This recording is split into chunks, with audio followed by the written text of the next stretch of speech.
مفتی صاحب حج کی فضیلت اور نہ کرنے کے وعید.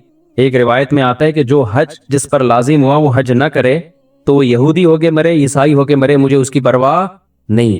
اور قرآن کے الفاظ دیکھو کہ وَلِلَّهِ عَلَى النَّاسِ حِجُّ الْبَيْتِ مَنِ اسْتَطَاعَ إِلَيْهِ سَبِيلًا. اللہ کے لیے لوگوں پر لازم ہے کہ جو بیت اللہ جانے کی استطاعت رکھتے ہیں وہ بیت اللہ کا حج کریں. آگے قرآن کے الفاظ دیکھو وَلِلَّهِ عَلَى النَّاسِ حِجُّ الْبَيْتِ مَنِ اسْتَطَاعَ إِلَيْهِ سَبِيلًا. آگے کیا الفاظ ہیں؟ وَمَنْ كَفَرَ فَإِنَّ اللَّهَ غَنِيٌّ عَنِ الْعَالَمِينَ. جو انکار کرے گا تو اللہ تمام جہان والوں سے غنی ہے. کیا مطلب؟ بہت بڑی دھمکی ہے کہ جو نہیں آئے گا نا استطاعت کے باوجود، اللہ کو اس کی کوئی ضرورت نہیں ہے. یہ جب دھمکی کے الفاظ واضح نہیں ہوتے نا، مبہم ہوتے ہیں، تو بلاغت کا قاعدہ ہے کہ یہ دھمکی چھوٹی نہیں ہوتی بلکہ بہت بڑی ہوتی ہے. تو اللہ کہہ رہے ہیں مجھے پھر تمہاری ضرورت، مجھے تمہاری کوئی ضرورت نہیں ہے. تو اسلام کا ایک رکن ہے. آج کیا ہوتا ہے، میں حج پہ جب گیا تھا، افسوس کے ساتھ کہنا پڑتا ہے کہ سارے بڈھیاں آ رہی ہوتی ہیں حج کے لیے. ٹھیک ہے، اللہ ان کو اس عمر میں توفیق دے رہا ہے، اچھی بات ہے. نہ آنے سے بہتر تھا کہ چلو اب آ گئے. میرے بھائی یہ جوانی کا کام ہے، سمجھتے ہو؟ جب جیسے ہی پیسہ آئے سب سے پہلا کام کیا کرو؟ حج کرو. اس کو ڈیلے کرتے ہیں، سارے کاموں سے فارغ ہو کر، بچیوں کی شادیاں، اپنی بھی 4 ٹوٹل مکمل، سوری غلطی سے نکل گئی، اپنی بھی شادی ہو گئی. کچھ چیزیں میرے منہ سے غلطی سے نکل جاتی. اپنی بھی ایک شادی ہو گئی اور پھر کیا ہے کہ وہ سارے بزنس سے فارغ ہو ہلا کے جب اب کرنے دھرنے کا کچھ بھی نہیں ہے، بیٹھا ہوا ہے. کیا کریں یار، بوریت بہت ہو رہی. اردو بھی ساری قسطیں ختم ہو گئیں، دیکھ لیا، کوئی نئی سیریز بھی نہیں آ رہی، وہ ڈرامہ چل رہا تھا وہ بھی ختم، نئی فلم بھی دیکھ لی، ٹھیک ہے نا، سب کچھ ہوا کہ کیا کریں یار. اب بیگم کوئی مشورہ دو، چلیں حج پہ نہ چلیں؟ چلو ٹھیک ہے، کہاں چلتے ہیں؟ ٹھیک ہے بھائی، ہم جو بڑھاپے میں بھی جا رہے ہیں، ہم خدا نہ خواستہ ان کو برا نہیں کہہ رہے. نیکی تو جس عمر میں کی جائے، جب اللہ قبول کر رہا ہے تو ہم کون ہوتے ہیں؟ لیکن یار تم باقی تو سارے کام تم نے جوانی کے لیے رکھے ہوئے ہیں، حج تم مؤخر کر رہے ہو جب ارطغرل ڈرامے کی ساری قسطیں ختم ہو جائیں گی. بری بات ہے نا یہ. جب آپ اللہ کے حکم کو ویلیو نہیں دو گے تو اللہ آپ کو ویلیو دے گا. دیکھو حج آپ کی زندگی پلٹ دیتا ہے، تو زندگی پلٹنے کی ضرورت جوانی میں ہے. جوانی میں چینج ہو گئے، آگے خیر کا بہت زیادہ موقع ملے گا، بہت موقع ملے گا. در جوانی توبہ کردن شیوائے پیغمبری. جوانی میں توبہ کرنا کس کا کام ہے؟ پیغمبروں کا کام ہے. تو حج میں انسان بعض دفعہ زندگی چینج ہو جاتی ہے اس کی. جب وہ اللہ کے شاعر دیکھتا ہے نا، وہاں پہ کیسا لاکھوں کا مجمع منا سے عرفات سے نکل کے مزدلفہ، چیونٹیوں کی طرح لوگ ہوتے ہیں، کیسی ایک اللہ کی نشانیاں نظر آتی ہیں وہاں پہ. کیسا دیوانوں کی طرح بیت اللہ کا طواف. بقرعید کے 3 دنوں میں جو طواف زیارت ہوتا ہے نا، اتنا رش پوری دنیا میں کہیں نہیں ہوتا. لاکھوں روپے لوگ خرچ کرنے کے گئے ہوئے اور اللہ کے گھر کے گرد گھوم رہے ہوتے ہیں. ذرا کبھی چھت سے کھڑے ہو کر حرم کی چھت سے دیکھا کریں، ایک انسانوں کا سمندر ہے اور وہ سارے بیت اللہ کے گرد دیوانہ وار گھوم رہے ہیں. یہ اسلام کی عظمت دیکھنے کا موقع ملتا ہے. اس سے انسان کے اندر دل تبدیل ہوتا ہے. حج میں بڑی قربانیاں دی جاتی ہیں، اور حج تو ہے ہی ساری دیوانگی. حج کے اکثر احکام ایسے جن کی بظاہر کوئی لاجک نہیں ہے. اللہ نے کہا میرے دیوانے بن کے آؤ، جیسے جیسے کہہ رہا ہوں کرتے چلے جاؤ. کیسے عجیب عجیب کام کروائے جاتے ہیں. سب سے پہلے ہم سے ہمارا لباس اتروا لیا. 3 پیس سوٹ اور ٹائی میں جو گھوما کرتے تھے، بالوں کی کٹنگ، اور ان کو 2 چادریں پہنائی جا رہی ہیں. اب انسان کے بچے بن کے آنا ہمارے گھر میں. اگر دیوانے ہو تو دیوانوں والا اسٹائل چاہیے. ابھی وہ جو آفس اس اسٹائل میں جاتے ہو نا، وہ والا اسٹائل بولو نہیں چلے. جو اللہ کے نیک بندے ہیں، جو اللہ کے حکم کے سامنے سر جھکانا جانتے ہیں، اللہ سے ان احکامات کی لاجک نہیں پوچھتے. جیسے شیطان نے پوچھا تھا نا، کیوں سجدہ کروں میں آدم کو، وائے، تو یہ نہیں پوچھتے. ابراہیم علیہ السلام کو اللہ نے حکم دیا بیٹے کو ذبح کرو. یہ حکم بظاہر زیادہ اللاجیکل تھا کہ معصوم بیٹے کی گردن کاٹنے کا حکم دیا جا رہا ہے. شیطان کو جو حکم دیا سجدہ کرو، یہ اتنا اللاجیکل نہیں تھا. لیکن شیطان نے کہا اس کی لاجک کیا ہے، میری سمجھ میں نہیں آ رہا، میں آگ سے بنا ہوں، یہ مٹی سے، میں کیوں سجدہ کروں. آدم علیہ السلام کو اس سے زیادہ عجیب حکم دیا گیا اپنے معصوم بیٹے کو اپنے ہاتھ سے کاٹ دیں، ذبح کر دیں. سوری، ابراہیم علیہ السلام کو. لیکن ابراہیم علیہ السلام نے اس کی لاجک بولو نہیں پوچھ. کہا بیٹا مجھے اللہ نے حکم دیا تجھے کاٹ دوں. بیٹے نے کہا جب اللہ کا حکم ہے تو بھئی ہم کیا کہہ سکتے ہیں، بھئی کاٹ دیں، آپ میرا گلا کاٹ دیں، ذبح کر دیں. تو حج ان احکامات کی بھی یادگار ہے. تو آپ جاتے ہیں حج پہ، وہاں آپ جانور ذبح کرتے ہو، آپ رمی کرتے ہو، وہاں شیطان نہیں ہے، وہ تو ایک نشانی ہے 3. لیکن آپ پتھر مارتے ہو, رمی کرتے ہو. کیوں ابراہیم علیہ السلام نے یہاں شیطان کو کنکریاں ماری تھی, جو آپ کو بہکا رہا تھا کہ اپنے بیٹے کو کیوں ذبح کر رہے ہو, کیا بگاڑا اس نے؟ ابراہیم علیہ السلام نے شیطان کو دلائل سے جواب نہیں دیا, پتھر اٹھا کے مارے. اللہ نے کہا تم جاؤ وہاں کنکریاں پھینکو. اب اے اللہ, وہ تو ابراہیم علیہ السلام تھے, وہاں تو سچی مچی کا شیطان تھا, میں کیوں کنکریاں پھینکوں؟ تو اس کا مطلب جب آپ نے کیوں کر لیا تو آپ کس کی لسٹ میں آ گئے؟ شیطان کی. کیسا عجیب حکم ہے, جا کے 7 کنکریاں مارنی بھی ایسے ہیں. یا تو ہوتا نا وہ اٹھا کے مارو تو سمجھ میں آتا ہے, ایسے ایسے پھینکنی ہے جا کے. حاجی 10-15 لاکھ روپے یہ کرنے کے لیے جا رہا ہو, خرچ کرتا ہے یہ کام کرنے, ایک طوفان لوگوں کا کنکریاں مارنے کے لیے. کیوں؟ کس کا حکم ہے بھائی؟ اللہ کا حکم ہے, اللہ کا آرڈر ہے. لباس اتار لیا اپنا, کتنا مشکل کام ہے انسلا لباس پہننا, 3-4 دنوں میں دماغ ٹھکانے آ جاتا ہے. پھر جب ہم پہنتے ہیں نا اپنی شلوار قمیض, ایسا سکون ملتا ہے یار. میں جب حج کرنے گیا تو مینا میں تو 3 دن سویا نہیں احرام کی حالت میں نا, کیونکہ رش اتنا, بہت, جتنا بھی وی آئی پی ہے جو ٹینشن ہوتی ہے. پھر مینا میں میرا بستر لگ گیا ایک صاحب کے ساتھ, وہ بغل مجھے دکھا رہے ہیں اپنی, کہ دیکھ لے بھائی یوں کر کے سو رہے ہیں ان کی بغلیں ماشاءاللہ. میں نے کہا یار اس کو اب کیا کرے آدمی, اس کو کیا کرے یار, یہ مجھے کیوں دکھا رہے ہو بھائی؟ نیند ہی نہیں آ رہی ہمیں اس ٹینشن سے کہ کسی کے پسینے کی اسمیل آ رہی ہے, کسی کی بغلیں کا مطالعہ کرنے کا موقع مل رہا ہے, اس کا کیا ہے؟ انسان کو گھن آتی ہے نا ان چیزوں سے. لیکن لا رفث ولا فسوق ولا جدال فی الحج, آپ کو چیخنے چلانے کی اجازت نہیں ہے. کہ کیا کر رہا ہے, تجھے تمیز نہیں ہے حج کرنے کی؟ میں یہ بھی کہہ سکتا تھا نا, ٹھڈا اٹھو, یہ کیا مجھے بغل دکھا رہے ہیں, بازو نیچے کر. نہ اللہ کہتے ہیں یہ نہیں چلے گا وہاں پہ. اللہ کیوں نہیں چلے گا؟ اللہ کہیں گے کیوں کیا تو کس کی فہرست میں؟ شیطان نے کیوں کیا تھا؟ نہیں, جھگڑا وگڑا نہیں ہے, جو جیسا ہے برداشت. ٹریول ایجنسی آپ کے ساتھ ظلم زیادتی کر رہی ہے, چپ, آ کے پھر کلاس لو ان کی. یہاں پہ ٹریول ایجنسیاں بڑی ہوشیار ہوتی ہیں, ان کو پتہ ہے آنے کے بعد کون پوچھتا ہے, ٹھیک ہے نا. تو جو ہوگا کیوں کی اجازت نہیں ہے, کیوں والا کام شیطان کا ہے. فلا رفث ولا فسوق ولا جدال فی الحج, کوئی گناہ نہیں کرنا, بد نظری نہیں. موقع بد نظری کے بہت ملیں گے, نہ یہاں آپ کو نظر اٹھانے کی اجازت نہیں ہے. وہاں بھی نہیں ہے لیکن یہاں پہ زیادہ گناہ ہے. اپنی بیوی سے بھی آپ ریلیشن قائم نہیں کر سکتے وہاں پہ احرام کی حالت میں, تو نامحرم سے کیسے آپ لذت حاصل کر سکتے ہو؟ تو پھر احرام کی چادریں بنوائی جا رہی ہیں, خوشبو لگانے پر پابندی, بال توڑنے پر پابندی, جوئیں مارنے پر پابندی. اب تو بڑا وی آئی پی حج ہو گیا. صحابہ کرام کے تو 1-2 مہینے کے احرام ہوتے تھے. حدیث میں آتا ہے بعض صحابہ کے سروں میں نا جوئیں گر رہی ہوتی تھی نیچے, ٹھیک ہے نا. قربانی کرو, حلق کراؤ. اب کیا کرنا ہے؟ اب طواف زیارت کرنی ہے. بقرعید کے 3 دنوں میں اللہ اتنا رش ہوتا ہے, ان 3 دنوں میں کیوں کا بول دیا تو کس کی لسٹ میں آ جاؤ گے؟ کیوں نہیں, جاؤ طواف زیارت کرو. اتنی پبلک, 3 عظمت والے دن ہے نا, یا یام نہر عظمت والے دن ہے. پھر کیا کرے, طواف زیارت کر کے واپس آ جاؤ مینا. ابھی تو آئے تھے, اللہ نے کہا اب واپس جاؤ, بس جو میرا بندہ ہوگا وہ یہ کام کرے گا.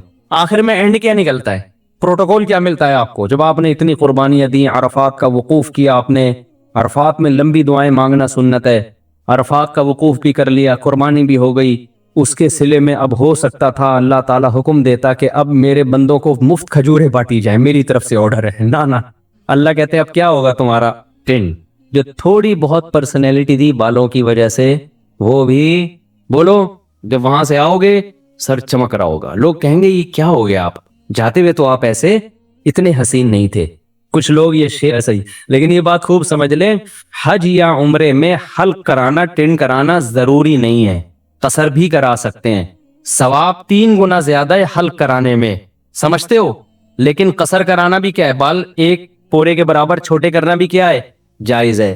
تو جو کام جائز ہوتا ہے اس پہ کسی کو ملامت نہیں کی جاتی. میں نے جب پہلی بار حج کیا, میرے اتنے بڑے بڑے بال تھے, میں نے ان بالوں کی قربانی دے کے ٹرن کرا لی. آپ کو پتہ ہے اتنے بڑے بال ہونے میں بڑا ٹائم لگتا ہے. ہم نے ٹرن کرائی, ہم نے کہا یار یہ سنت ایک دفعہ ہم زندہ کریں گے, حلق کی سنت. ٹرن کرا لی ہم نے, عمرے میں بھی ٹرن کرائی, حج میں بھی ٹرن کرائی. دوبارہ میں عمرے پر گیا, میں نے ٹرن نہیں کرائی, میں نے قصر کرا لیا. میں نے کہا چلو حلق کی سنت زندہ کر دی ایک دفعہ, اب ہم قصر کرا لیتے ہیں تاکہ گھر میں تھوڑی سی عزت ہو ہماری. اسی کی وجہ سے تھوڑی سی عزت گھر میں شادی شدہ آدمی کی کہاں کیا عزت ہوتی ہے آپ کو پتہ, تھوڑی سی بالوں کی وجہ سے عزت رہ گئی ہے. وہ بھی ٹرن کرا لی تو ختم ہو جائے گی, دہشت گردی کا جڑ سے خاتمہ ہو جائے گا. تو تھوڑی سی تو دہشت رہے نا, جڑ سے تھوڑی خاتمہ کرنا ہے دہشت گردی. خیر بہرحال ثواب حلق میں ہی زیادہ ہے. ٹنڈ کرانے میں ہی زیادہ ہے. لیکن میں نے کہا اب میں عمرہ کرتا ہوں تو حلق کراؤں گا, تو حلق قصر کراؤں گا. قصر کرا لیا. جہاز میں لوگ تانے دے رہے تھے مجھے, یار آپ مولانا ہو, آپ نے عمرہ کیا ٹنڈ, یہ کیسا عمرہ ہے, یہ کیسا عمرہ ہے. تو یہ پھر شرعی حدود سے کیا ہے, زیادتی. جب اللہ نے اجازت دی ہے تو آپ کو ملامت کرنے کا حق, میں نے کہا اب تو میں قصر ہی کراؤں گا, کیونکہ آپ کو اعتراض کیوں ہو رہا ہے اس پہ, میری مرضی. تو اللہ سے آگے نکلنے کی کوشش نہ کریں. بعض دفعہ بعض لوگ, میں جب جدہ میں تھا تو وہاں میں نے دیکھا بہت سے لوگ یہاں 5-5 6 سال سے جاب کر رہے ہیں, عمرہ نہیں کر رہے. وہ میں نے کہا کیوں نہیں کرتے عمرہ یار, تمہارے تو حرم اتنا قریب ہے. کہہ رہے یار ٹینڈ کرانی پڑے گی, ہم نہیں کرا سکتے.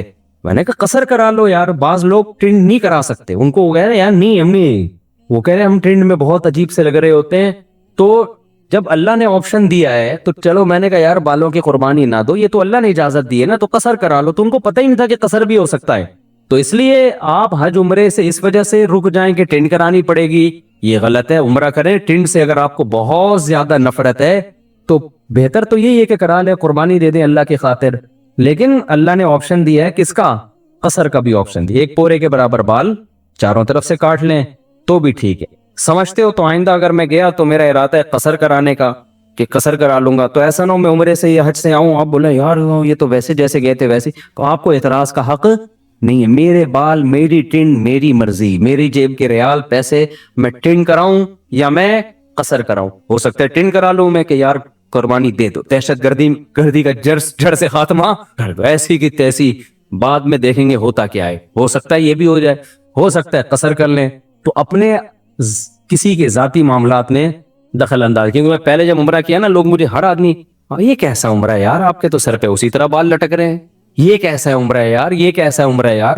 تو اعتراض کرنے کی میرے بھائی اجازت نہیں ہے, یہ پھر بدعت ہو جائے گا. سمجھتے ہو, جس چیز کی اللہ نے اجازت دی ہے تو اس کو دیکھو. پیر جمعرات کا روزہ رکھنا سنت ہے نا, نہ رکھے تو آپ کیسے, کیوں نہیں رکھا ہوئے بھائی سنت ہے ہی اس لیے کہ کوئی دوسرا طنز نہ کر سکے. یار رمضان کا چھوڑ دے تو آپ پوچھیں یار فرض ہے, یہ کیسے چھوڑ دیں, مسلمان ہو کے روزہ چھوڑ رہے ہو.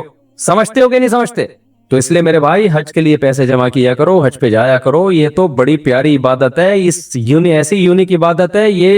یہ دیوانوں کے لیے, اللہ سے محبت کرنے والوں کے لیے اس سے زیادہ ذائقے والی, لطف والی عبادت کوئی ہے نہیں. جب بھی کوئی غیر مسلم مسلمان ہوتا ہے, میرا تجربہ ہے, مشاہدہ ہے, اس کی سب سے پہلی خواہش ہوتی ہے کہ مجھے بیت اللہ کا حج مل جائے, کیونکہ اس کے دل میں اللہ کی خالص محبت ہے نا, تو اس کی خواہش ہوتی ہے کسی طرح بیت اللہ چلا جاؤں. اسلام نے کیا کہا ہے بھائی, بدگمانی مت کرو, مثبت سوچو, یہ کہا ہے نا.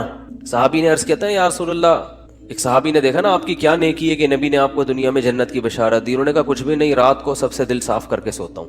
رات کو سوتا ہوں تو کیا کرتا ہوں, دل صاف, کہ بھائی جس نے الٹی بات کی اس کو سیدھا کر لیتا ہوں. یہی ہوتا ہے نا کہ وہ یہ جو کہہ رہا تھا یہ غلط مطلب نہیں ہے, اس کا صحیح مطلب بھی لیا جا سکتا ہے. وہ فلاں جو مجھ پہ غصہ ہوا تو اصل میں حسد کی وجہ سے نہیں, اس کے دل میں میری اصلاح کا جذبہ بہت زیادہ ہے, اس لیے وہ ایکسائٹیڈ ہو گیا. سمجھ رہے ہیں کہ نہیں سمجھ رہے ہیں؟ دل صاف کر کے سونا یہ بہت بڑی نیکی ہے.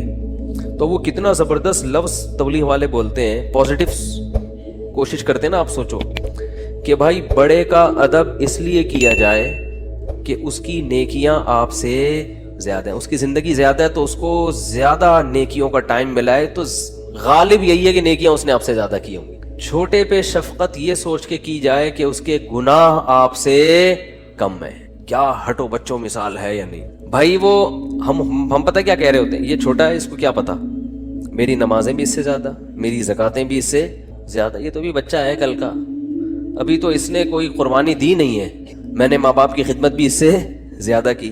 اور بڑے کے بارے میں سوچتے ہیں کہ جو بدماشیاں میں کر رہا ہوں وہ اس نے مجھ سے زیادہ ہی کی ہوں گی.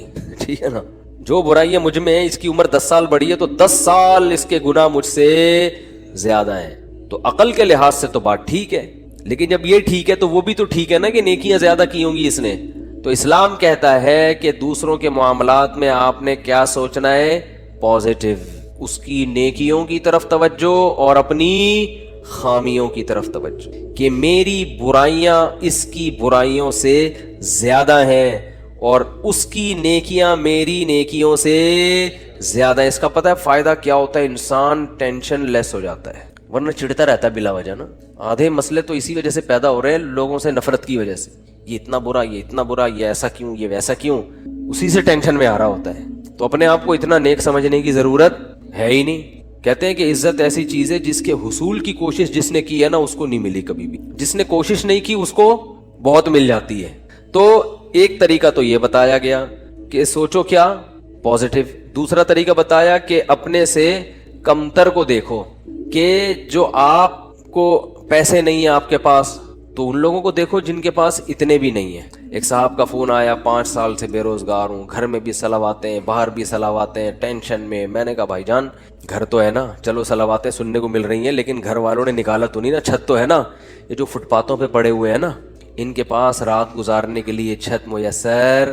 میں نے کہا گھر میں ناشتہ بھی مل رہا ہے, دوپہر کھانا بھی مل رہا ہے, صلواتیں سنانے کے بعد مل رہا ہے لیکن مل رہا ہے نا. ٹھیک ہے, اور صلواتیں باپ دادا کی طرف سے مل رہی ہیں نا, کوئی یہ تھوڑی کہ پڑوسی سنا رہے ہیں, وہ تو اپنے لوگ ہیں.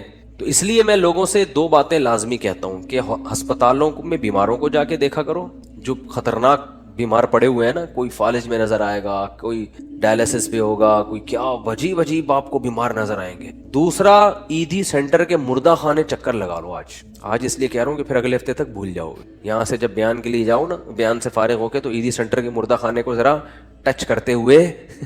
قبرستان میں تو اصل میں اس لیے عبرت نہیں ہو رہی, وہ مردہ تو نیچے چلا گیا نا, نظر تو آ نہیں رہا وہ. جب آپ عیدی سینٹر کے مردہ خانوں میں جاؤ گے تو بڑے بڑے فنٹر آپ کو برف کی سیلوں پہ لیٹے ہوئے نظر آئیں. بڑی امیدیں تھیں, ہم یہ کریں گے, ہم یوں کریں گے, ایسا کریں گے. فی الحال بحریہ ٹاؤن میں 3 پلاٹ تو لے لیے, ایک اور ہو جائے, طارق روڈ کی 2-4 دکانیں بھی ہو جائیں, ذرا آباد علاقہ ہے, اور دوسری شادی بھی ہو جائے. مفتی صاحب کے بہت سارے ہم نے بیانات سن لیے, اور پھر ایک سر دبائے گی, دوسری پاؤں دبائے گی. ٹھیک ہے نا.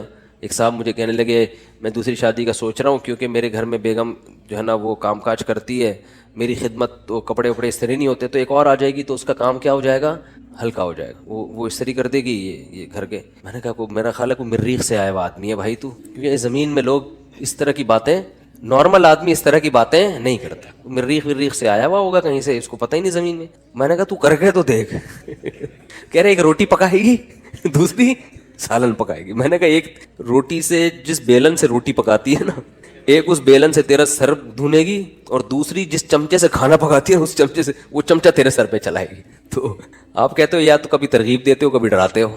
تو میں ترغیب دیتا ہوں مگر اس نیت سے نہیں کہ ایک پاؤں دبائے گی تو ایک کھانا پکائے گی, یہ نہیں ہوگا.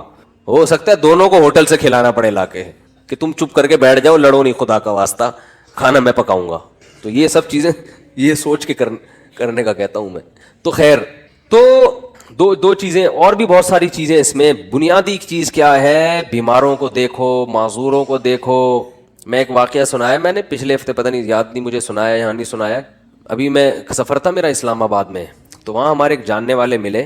انہوں نے وہاں اسلام آباد میں ایک بہت بڑے تاجر ہیں, بہت بڑے تاجر ہیں, کروڑوں روپے کا بزنس ہے ان کا واقعہ سنایا کہ جوانی میں اس آدمی کی آنکھوں کی بینائی چلی گئی. کوئی بیماری ہوئی ہے, بس ایک دم بینائی چلی. ہو جاتا ہے بعض دفعہ کوئی ایسا اٹیک ہو جاتا ہے, وہ بیچارہ علاج کرا کے تھک گیا, اس کی بینائی واپس نہیں آئی. تو انہوں نے بتایا کہ وہ ایک دن نیچے نا اسلام آباد میں وہ بنگلہ ہے اس کا جہاں وہ رہتا ہے, نیچے ایک شکرکندی بیچنے والے نہیں ہوتے, کندھے پہ رومال ہے, شکرکندی بیچ رہے, شکرکندی نہیں سوری, یہ جو بھٹا بیچ رہے ہوتے ہیں نا, دانے, مکئی کے دانے بیچ رہا تھا. کہہ رہے ہیں اس نے اپنے دوست سے کہا اس مکئی کے جو دانے بیچ رہا ہے نا, آواز آئی نا اس کی, تو اس کو جا کے بولو کہ یہ جب ان اسلام آباد کے بنگلوں میں گھومتا ہوگا احساس کمتری کا شکار ہوتا ہوگا کہ یار میری ایک ریڑھی, مکئی کے دانے, اور میں کیا کتنی ایک اس پہ 5 روپے بچا لیتا ہوگا زیادہ سے زیادہ ہے بھائی.